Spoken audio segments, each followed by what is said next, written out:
Hello fans, welcome to my YouTube channel. दोस्तों बहुत स्वागत है आपके अपने यूट्यूब चैनल में। तो दोस्तों बता देते साहिल यादव जी का बहुत ही शानदार बवाल चाहता दी पहला वीडियो सॉन्ग रिलीज हो रहा है। तो उससे पहले चैनल तो सब्सक्राइब कर दीजिए, वीडियो लाइक कर दीजिए और काफ़ी माल का गाना होने वाला है। ये गाने का नाम है नीत लादे ठीक लादे, जो कि अभी द नाइट फिल्म्स पर इसका ऑडियो रिलीज हुआ था और ये पहला चाहता सॉन्ग का वीडियो रिलीज हो रहा है साहिल यादव जी का। तो जाइए द नाइट फिल्म्स पर, अगर 6-15 के बाद ये वीडियो देख रहे हैं तो इसे 6-15 पे रिलीज़ किया जाएगा फुल वीडियो सॉन्ग।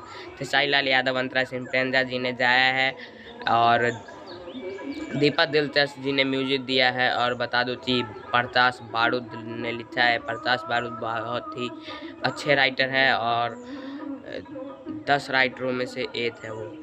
तो बता दूं कि काफ़ी कमाल से राइटर है, म्यूजिशियन है और जाए तो हमारे हिट मशीन और हिट जाए तंत्रा सिंह प्रेमजा तो है ही। तो जाइए, ढेर सारा प्यार दीजिए। 6-15 पर रिलीज हो चुका है नीत ला दे ठीक ला दे। जी हाँ दोस्तों, गाने का नाम है नीत ला दे ठीक ला दे। फुल वीडियो सॉन्ग रिलीज हो रहा है 6-15 पर। जाना है तो फिल्म से। जय हिंद, जय भारत।